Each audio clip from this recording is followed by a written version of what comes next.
Good morning. Happy Wednesday. Happy Wednesday. It's September 9th. It's an exciting day. 9/9/20. Yes. Yes. It's a fabulous day. Yep. So you can go 9 plus 9 is 18 plus the 2 is 20. So you have 9 plus 9 equals 20. Yeah, you could do it that way. Think about that.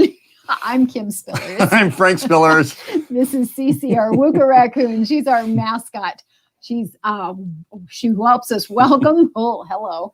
She helps us welcome, understand, comfort, and appreciate ourselves and others. So it's only taken her 10 years to get that one down. It's so okay. That's Yep. okay. Yeah. Just have a lot on our minds today. Hey, and we're from Rural Community Solutions, and this is Rural Community Solutions live stream TV, and you can find us right where you're watching us, or if you're watching a rebroadcast, you can find us where still you're watching us, where you found us.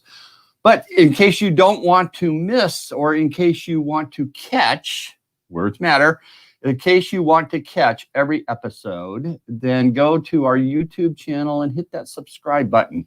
Also, if you're watching this, say on Facebook, or even if you're watching this on our YouTube channel, share it, because the information is good and other people might not know where we are right now, because we are really in our infancy. This is only our 6th week of doing this, but we are here live every day, Monday through Friday, 11:30 a.m. Central Daylight Time, which is 9 o'clock on the West Coast and noon on the East Coast. And it might be about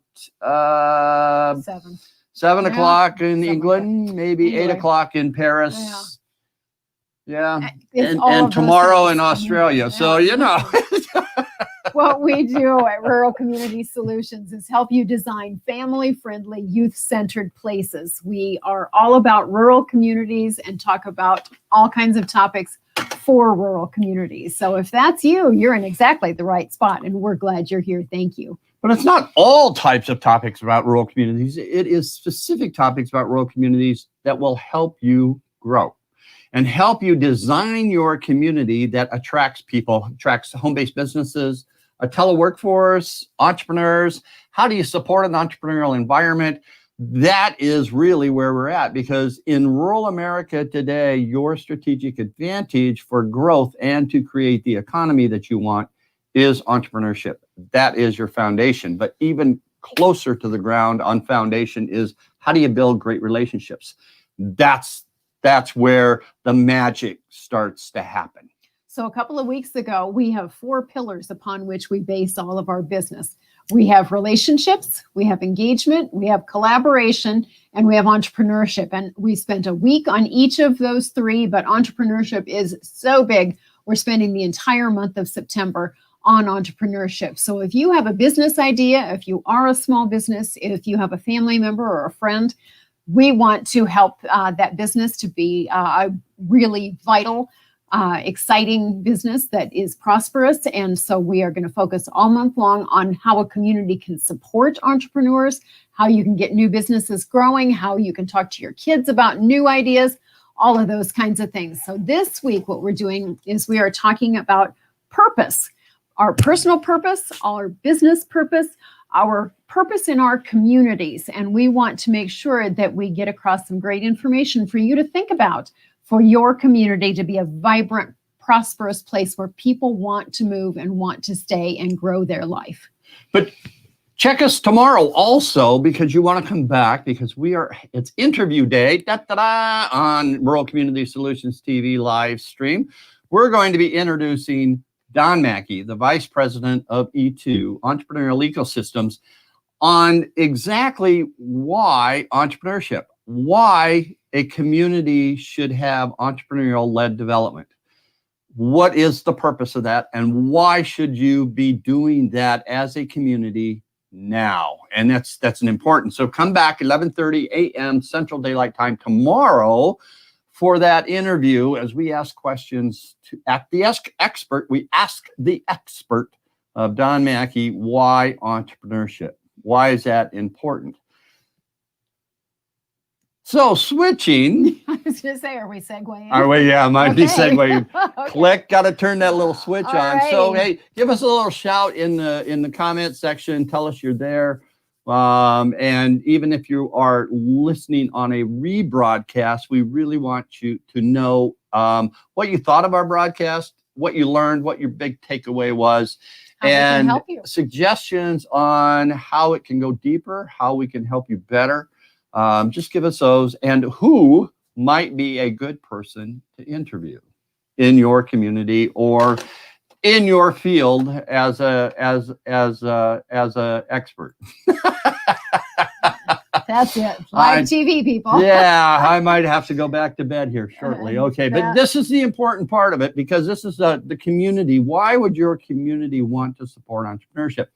This is one of the reasons. This is why we work with an entrepreneurial ecosystem within our community, is because entrepreneurs need to be supported. What we are doing this month basically is explaining what an entrepreneur thinks, how they form it, what they're trying to do, what's the motivation behind an entrepreneur. And if your community doesn't understand how an entrepreneur thinks, your community cannot support an entrepreneur, because you need to support their passion. You need to support a purpose. You need to support the vision, and you need to support the goals that an entrepreneur has. And that is what we're working through these. We worked on passion last week. We're working on purpose this week. Next week, it's vision. The following week, it's goals. But it's to help you understand the process an entrepreneur goes through to really determine why they do what they do and how they can serve a broader area. Now, entrepreneurship is defined as identifying a need, defining your solution that meets that need, and then how people pay for it. So there's a need out there. Identify the solution that people will pay for. That's entrepreneurship. Seems simple, right? Right? Seems pretty simple out there, okay? But it's trying to match up the need with the solution to get the result that people want. That's entrepreneurship. And that's the way an entrepreneur starts to think. But before that, as they start to think about that, they start to determine their passion, okay? And then their passion has to fit in with their purpose. Now, Monday, we decided step one of what your purpose was and how to identify that. Yesterday was step two, and I'm not going to tell you what those steps are, so you have to go back on Monday and Tuesday and watch those videos. Today, we're going to be talking about step three. And step three is this: describe your perfect world. Now, here's what purpose does. You have your comfort zone. All right. So you wake up every morning and you're comfortable in what you do on a habits. Your habits drive what you do from the first time you open your eyes in the morning. 96% of what you do after you open your eyes is subconscious thought, because that is how you have been programmed. Now, your program then operates just like a computer. And sometimes you don't have to even think about it. You have a program right up in front of you on your computer. So you are conscious of the program that's running right now. That's 4% of what you do during a day. Mm-hmm. Conscious thought. That's what you have focused on. You're focused on that. But you know in your computer what's running in the background. And that background that's running are multiple items that keep your computer moving forward. You don't know what it is.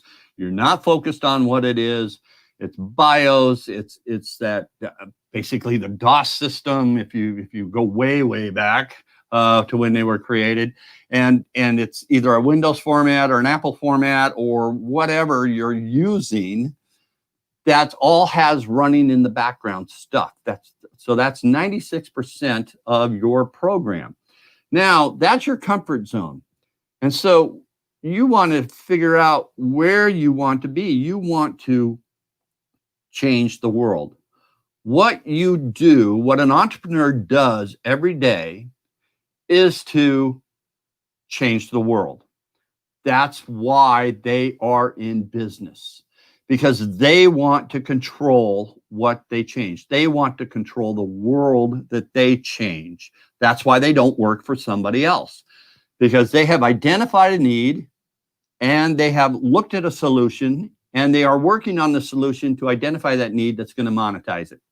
And people are going to find it. But where the comfort zone and where that happens and what happens in the world, there's a gap. So you have your comfort zone and you have what happens in the world that you want to change. And in that gap is your purpose. Going from comfort zone to world-changing events is your purpose. Now, step 3 of defining your purpose is this: describe your perfect world. So as you look at it, you have to go back and say, okay, assume the world is perfect. Everything is perfect in this world. All right. What does it look like? What does the world look like now? And how is everyone interacting with everyone else? Now, in today's world, that's a huge, huge paragraph, right? Here's the comfort zone. This is how the world is acting. In your purpose, if you were looking at the world in your nirvana state. As in your ideal? Yeah. Yeah, we can go with that. Okay. Utopian might be. Utopian, that's a word I That was, might be, yeah. LMNOPQRSU, okay. Yep. And Utopian. your utopian world, okay. In the best world that you could ever imagine. Let's do it that way. What would be happening? What would your world look like? What would you see? What would you smell? What would you hear? All 5 of your senses using that. Write a paragraph on what does it look like. Then write another paragraph on how is everyone interacting with everyone else. How are they getting along? Now, when we defined our purpose, we came up with a book. It's called The BWOOCA Way, The Art of Getting Along. You come back Friday and you'll figure out and you will hear about our purpose, how we came to understand and how we came to write this book about what we do on a daily basis and our vision of the world.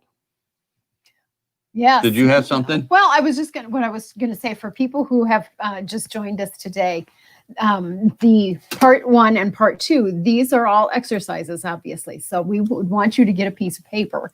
We've written, if you want to get our book, we have the exercises in the book and you can fill them out there. But for purposes of your viewing right now, if you watch part 1 and part 2 and now on part 3, you can just grab a sheet of paper or a notebook and you can fill these out. And if you might think that these are really fluffy questions, they might sound that way in kind of the first listen. But these questions, we have really actually spent a lot of time figuring out what the right wording is, because answering these questions is going to lead to a lot greater purpose, which is the whole theme of this week.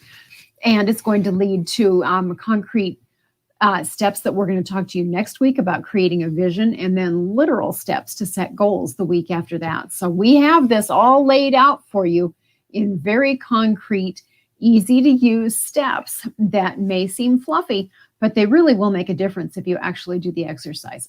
And so as we wrote our book, we have researched other people that have described and defined their purpose. And the questions that we landed on were perfectly set out by Jack Canfield in his Success Principles book. If you haven't read that book yet, I highly recommend it to get that book, because it's a step-by-step process of steps to get you to success.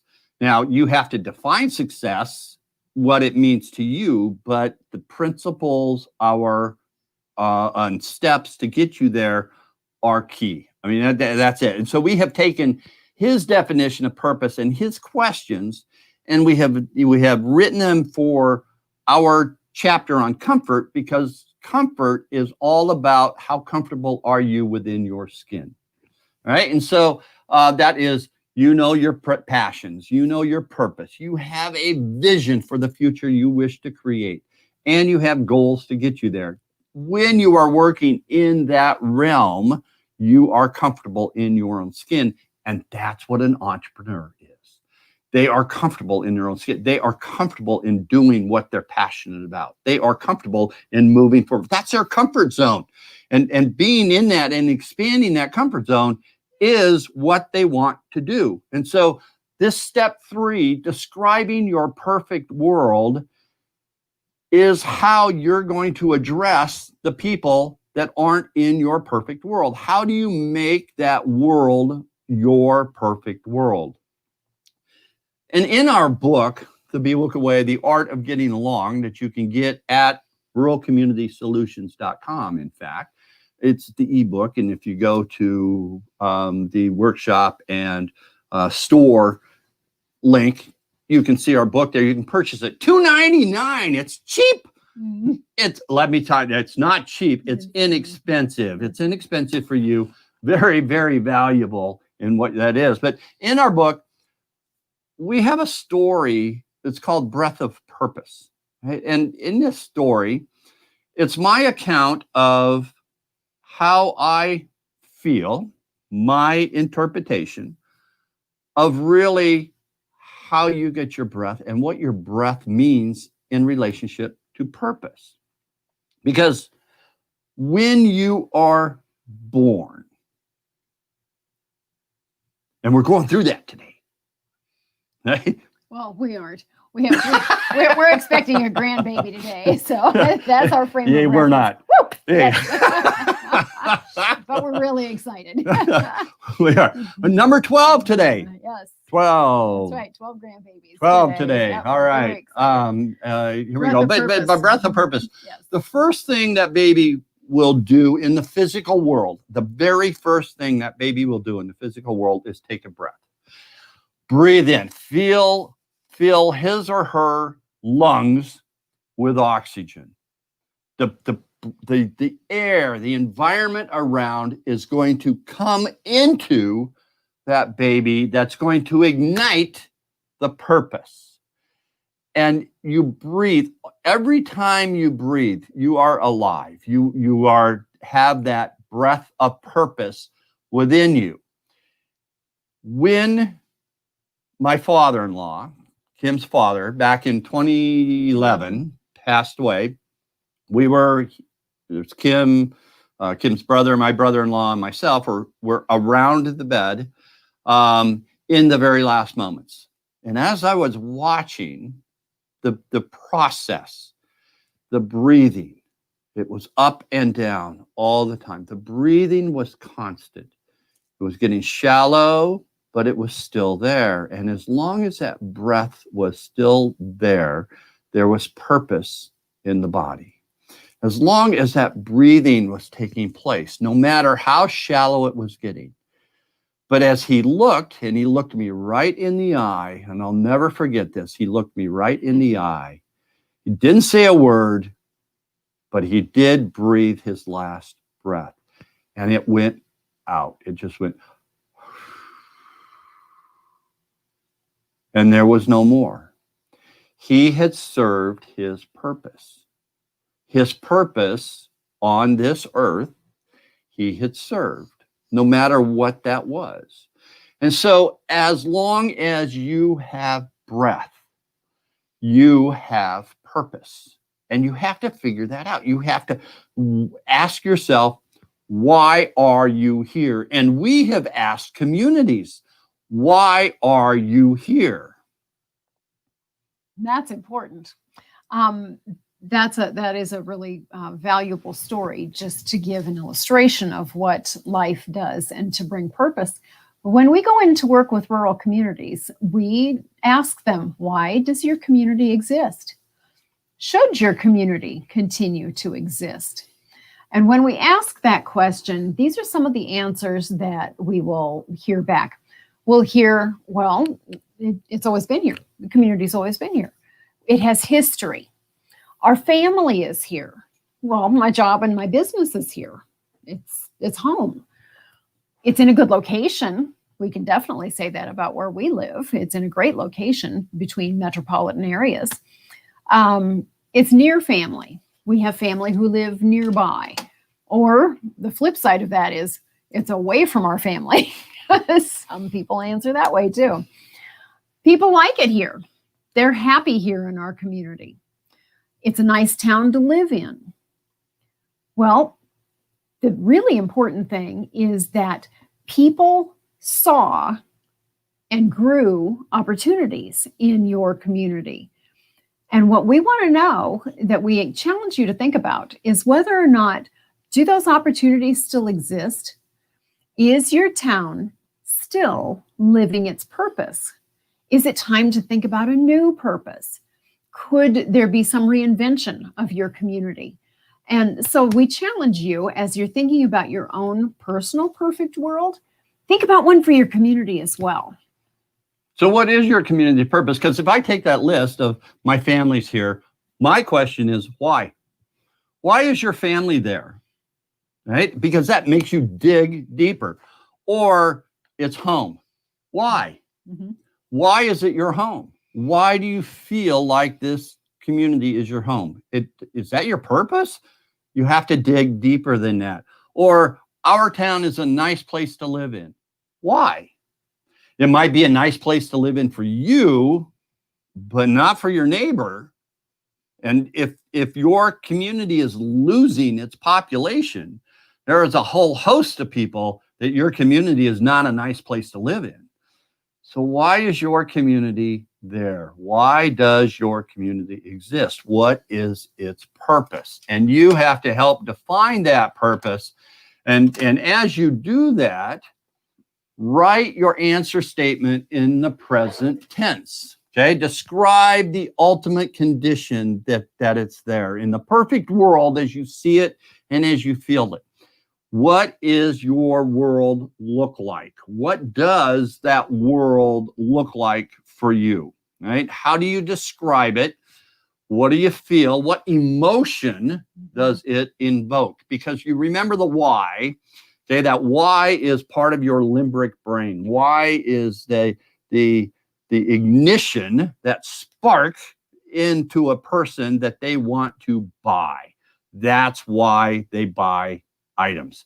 And as an entrepreneur, you have to figure out that spark. You have to figure out why they're going to do what they're going to do. And that's part of that purpose.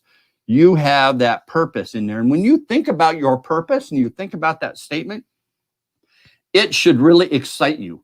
It should drive you. It should define what you do on a daily basis, because you can measure what you do to that purpose statement. Friday, we're going to put it all together, and we're going to help you kind of craft that purpose into how you can measure what you do on a daily basis to move you forward. That's the whole idea behind purpose, is to figure out your why. So write your statement in the present tense on a piece of paper, any place, describing your ultimate condition. It's that perfect world that you see around you that's moving. But remember, your purpose cannot be defined or formed by your experiences. You have to go beyond your experiences, because remember when I said 96% of what you do is on the subconscious level? You have been programmed to think. You have been programmed to think at a certain level of certain times.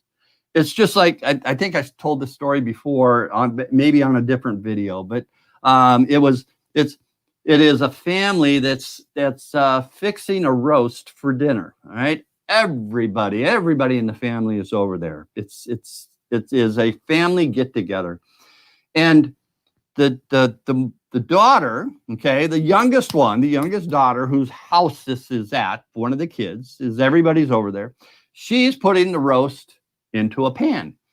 Takes this roast out of the freezer, refrigerator, it's already thawed. Sets it on the table, okay, and cuts each end off the roast before they put it in the roaster. And finally, after many, many times of doing this, she turns to her mother and she goes, Mom, why do we cut the ends off the roast before we cook it? And Mom says, I don't know. That's the Good way I question. learned. That's the way that's the way I taught you. It's that's a good question. Let's go ask my mother. So they go ask Grandma. Grandma, hello, Grandma. Why do we cut the ends off the roast before we put it in the pan to cook it? She goes, I don't know. That's a good question. Let's go ask my mom, great grandma. Okay. So they go, and great grandma's sitting in the living room watching everything that's going on around. Pretty astute, watching everything that's going on around her.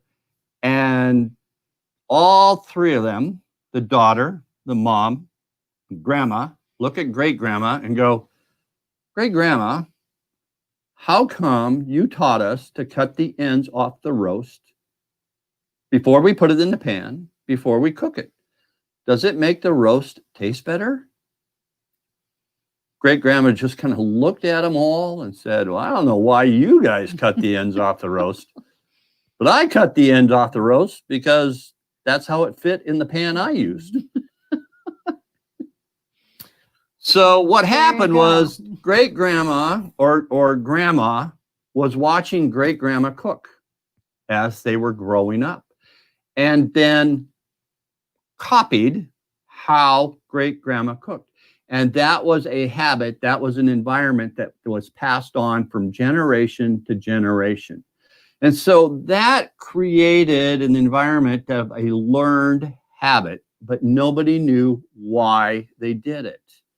So understanding why you do something is digging deep, and why you believe something is digging deep into your personality, that you can go and find your purpose. You have to do that, though, to really dig out what is your purpose. Your purpose might be different than somebody that taught you what your purpose was. You have this environment that you grew up in, but you have the choice to accept that environment or do something different. Everybody is different. Everybody has a different purpose. My purpose is different than hers. However, we do join purposes and we move that forward. So that's purpose. So describe your perfect world as part of step 3 on your way to becoming an entrepreneur, or on your way as a community to support entrepreneurship.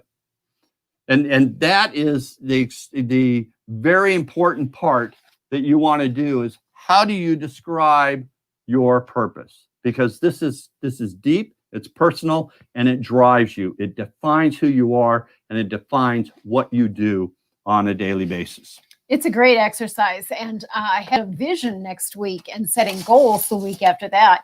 We really encourage you to think about doing this personally. And if you can grab a bunch of your friends or your colleagues or, your business associates in your community, ask these questions and do think about, where is our community? How are we doing? What kinds of things might we do differently? And is it time to think about redoing our purpose, and use these questions about what that might look like? I think it's time, because you have a chance right now to redesign your community. You have a chance now to come out of the COVID crisis, whenever we can come out of it, as a new community of how you are going to evolve and how you are going to support a new environment that has been set by a new workforce.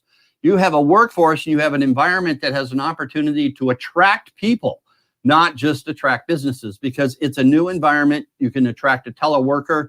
A lot of your people are going to be not commuting. They're going to be working from their home these days. And a lot of companies are finding more benefit. So what's the purpose of your community has to be defined as you support entrepreneurs and entrepreneurial thinking in an entrepreneurial economy, because that is what your community is going to start at. All right. So here at Rural Community Solutions, we want you to learn, and then we want you to practice new techniques. We're going to teach you a technique. We want you to go out and practice that technique. because it's just like the environment that you set. It's just like the habits that you're set, that when you learn a new technique, you have to focus on that technique as you learn it, right? So we'll teach it, you learn it, and then once you have learned it very, very good, you go out and teach it again, right? So you learn it, then you act upon it, then you teach it. And then it becomes a new habit. Then it becomes wired into your brain that you can move forward, and it becomes part of your 96% of what you do, and it becomes automatic. And automatic growth in your community is what we're really after. All right, so come back tomorrow. We're going to have Don Mackey. He's the Vice President of Entrepreneurial Ecosystems. We're going to interview him on why entrepreneurship. Why should we focus on entrepreneurial development within our community? What are the benefits? So thanks for joining us this week. Part 1 was on Monday. Part 2 was on Tuesday. Step 3 was today. And we'll do step 4 on Friday. So we appreciate you being with us. Please share our broadcast for people who live in rural communities and want to design family-friendly, youth-centered places. Thanks for joining us. Have a great week. And before we go, I want to leave you with this thought. Oh, yes. Is that knowledge becomes wisdom only after it has been put to use. Knowledge becomes wisdom only after it has been put to use. You can have all the knowledge in the world, but if you don't use it, if you're not using it as part of your purpose, it doesn't do you any good. I'm Frank Spillers. I'm Kim Spillers. And Cece also says, have a great day. Bye. We'll see you tomorrow.